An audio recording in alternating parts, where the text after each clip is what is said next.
Did you already watch my latest video, The Truth About the Norwegian Method? If you haven't watched it, please watch the video first, because otherwise you do not understand what I'm talking today. Marius Bakken wrote in his book, for most runners, the real limiter is not the cardiovascular system, but muscles. Although I don't agree with him perfectly, because how well your muscles loosen up or stay soft without limiting your performance depends on how good function your mitochondria have, and how great number of mitochondria you have, and how dense your capillary is. All these things are connected with your cardiovascular system. This is the reason why I don't agree his opinion completely. But he's right. He points a very good point out. First of all, he writes in his book that our lungs and hearts recover well only a few hours after workouts and get ready for another workout. But our muscles, tendons, ligaments do not recover so quickly. The real problem is not our cardiovascular system, but our soft tissues, including muscles. From this point of view, he's 100% right. Also, he points out that if our muscles are too tight, we cannot perform the best, and our performance is lower than our cardiovascular system ability. He's also right 100% about this. Also, this is a reason why you should not train by number, but based on your physical sensation. Easy run should be easy enough to loosen up your muscles. Very often researchers and scientists say that if your heart rate is lower than 65% or 60% of your maximal heart rate, that training does not have any effect on your improvement. So, run harder than that. Well, I don't agree with them, because the most important thing about easy run is recovering from moderate workouts and hard workouts. So, if you need to run that slow pace to loosen up your muscles, run as slow as you want. And second, even if it doesn't have any effect on your cardiovascular system, I don't believe this too. I don't believe this either too. Anyway, easy run trains your muscles somehow. Anyway, there's no doubt that the state of your muscles affect our performance in training and in races so much, especially in training, because usually we stand on the start line of races with fresh legs, but not in training, right? So we need to create a smart training plan if we want to reach our limit. Today, I want to tell you two important things about the relationship between muscles and race performance based on my experience as a coach and athlete. First, even if you have good cardiovascular, if your muscle nerve system doesn't use to the fast speed, you cannot run fast on a race day, especially in middle distance races. From 800 meter to full marathon, most of your performance is determined by the maximal aerobic power output. And your maximal aerobic power output is almost correlated with your 3,000 meter or 5,000 meter race result. So basically, if you can run 3,000 meter or 5,000 meter fast, you can run 800 meter fast, and also half marathon or full marathon fast. Roughly speaking, there's no exception. However, even if you have good maximal aerobic power output, if your neuromuscular system, in other words, your brain, kinetic neurons, sensory neurons, and muscle fibers, is not used to 60 seconds per 400 meter pace, you are not going to run 1500 meter 345. Also, although your moderate run pace is correlated with 3000 meter or 5000 meter race pace, if your neuromuscular system is not used to fast speed, you are not going to run 3000 meter or 5000 meter fast. Again, the fact that your moderate run pace is very much correlated with 3000 meter or 5000 meter race performance does not change. However, here's my point. My moderate run pace is 340 per kilometer, and your moderate run pace 350 per kilometer. And in this case, I would be able to run faster at 5,000 meter race than you do usually, but I cannot say that I'm 100% sure. If your neuromuscular system is used to faster pace better than mine, you are going to beat me. And it very often happens. Or, just like Marius Bakken said, when both of us stand on the starting line. If my muscles are tighter than yours, I'm gonna lose.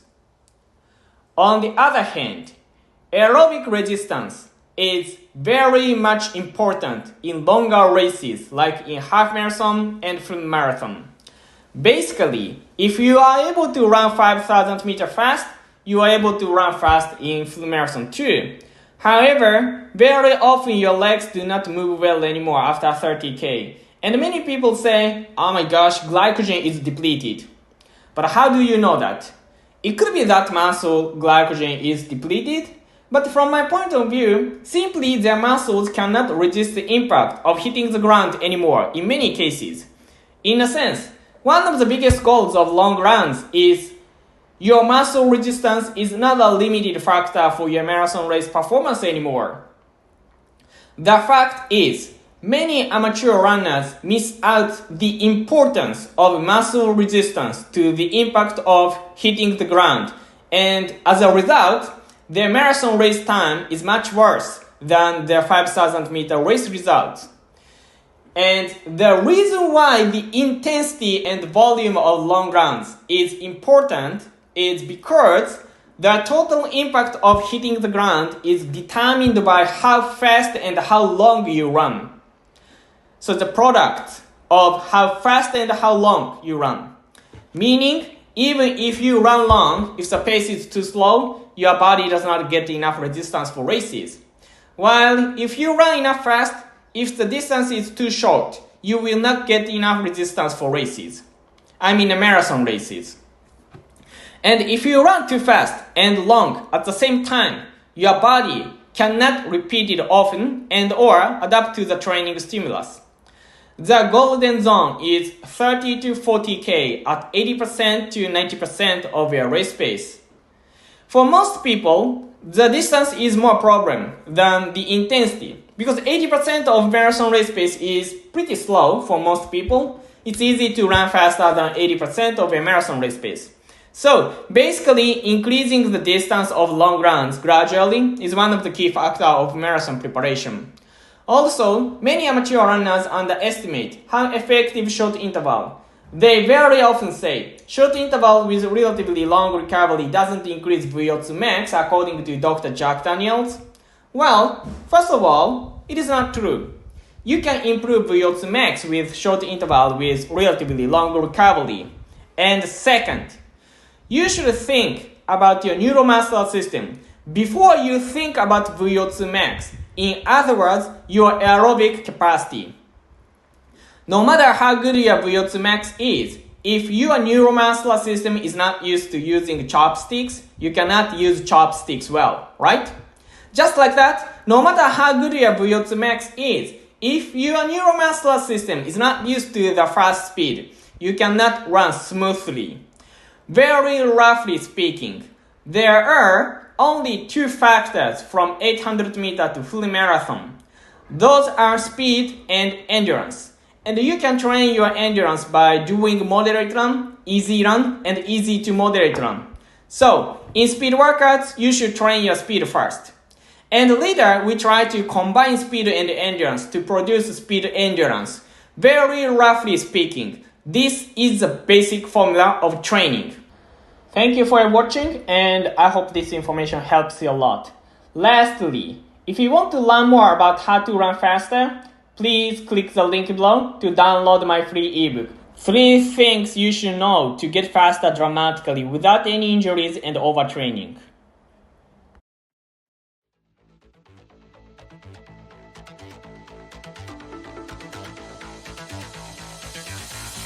我は嵐し我が敵は我が身に潜む臆病ぞこれに打ち勝つ我が筒は心に秘めたる国旗心国旗の心を持つ者はなどて恐るることやある鬼人に恥じぬ勇持ちて我らはいかん心して立つ時こそは今なるぞ人に遅れて恥かくな。いざまつらおとなるまでは走れや走れもろともに、滴る汗を光らせてなどてたゆとことやある。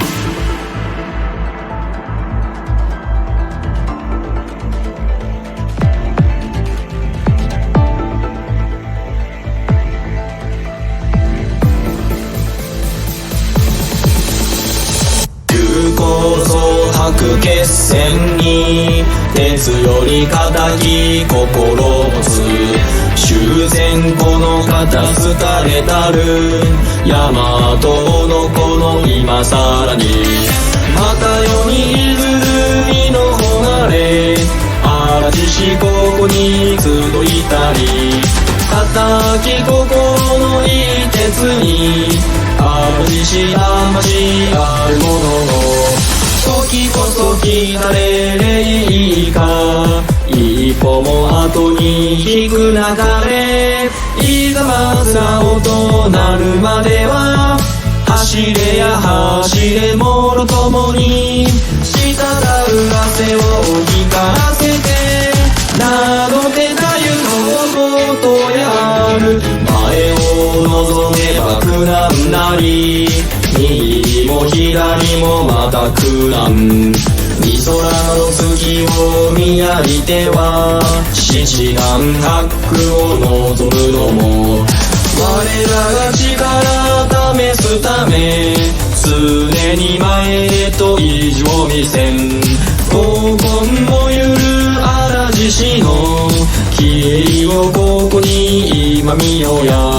人生意気に感じては聖碑を誰かあげつらう。いざまつらおとなるまでは走れや走れもろともに、滴る汗を光らせてなどてたゆとこと